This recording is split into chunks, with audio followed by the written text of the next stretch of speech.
vlog edition. So ito, naglalakad na kami papuntang Gulayan. Yan. Nagpipili na si Richelle ng talong at ako naman ay nagpipili ng white onion at green and red chili. So ito yung mga ingredients. Talong, all-purpose flour, white onion, mayonnaise, liquid seasoning, egg, green chili, red onion, red chili, and crispy fries.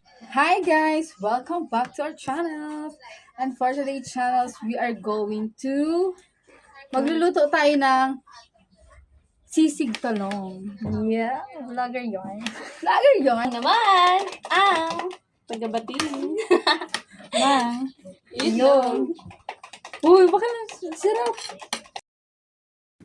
So, ito na nga, si Mika na nga ang nag-prepare ng talong. Yan ang kanyang style kung paano hiniwa ang talong. Yan, di ba? Kasi ang aming balak sa talong ay yung maliliit lang. Para pag naluto siya is crispy. Kaya dapat ganyan talaga yung process at yan, careful siya kasi medyo matalas yung ginagamit niyang kutsilyo. So, ayun na. Makatapos, sinugasan na ang mga talong. At yan, mayroon ng mga breading mix na para madali na siyang lutuin. So, ayun na nga. Binati-bati na. Si Angelica pala ay nakapagugas na ng kamay at niready niya na yung talong para ilagay sa harina na may crispy fry. So, ayun, nilagay niya na. At tinulungan din siya ni Mika maghalo-halo ng yan. So, yan, first coat ng harina at may talong. Sige. At nilagay na ni Mika yung talong para pritusin or iprito. So, halo-halo hanggang sa maluto. So, yan, very good. Dire-diretso. Sige lang. Guys, so andito nga kami ngayon kila Mika. Naubusan kami ng gasol, kaya andito na kami. Ang may sobrang sasabot, yung nilalapat mo sana. At yan.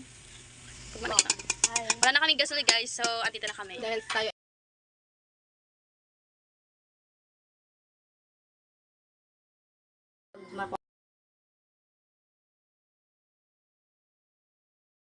Ito na nga guys, yan, luto na siya. Ayan, naglagay na kami ng toyo. At sunod ay ang kalamansi para pampatimbang ng lasa. Ganon. Yan, mekos-mekos lang ni Insan. Yan, mekos-mekos lang guys para ma-absorb ng talong ang ating nilagay na pampalasa. So, ayan, maglalagay na tayo ng mayonnaise.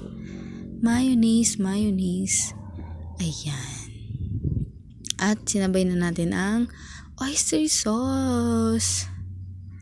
Tapos, ayan na naman si Insan. Si Insan ay nagmekos-mekos na naman. Ayun nga guys, yan. Minekos-mekos ko na naman na siya ulit.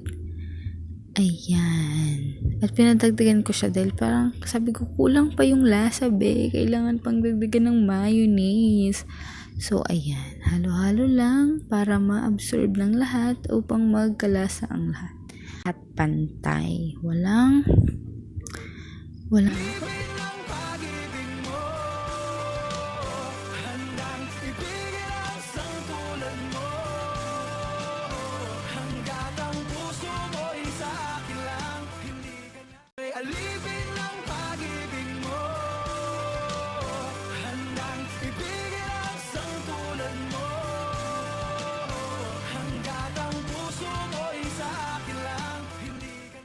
So, syempre, tapos na yung pang-broken na tugtog na para bang mga broken ang mga nagluto nito. Broken yarn!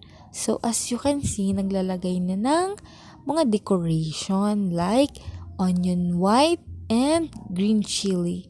So, ayan na ang sisig talong!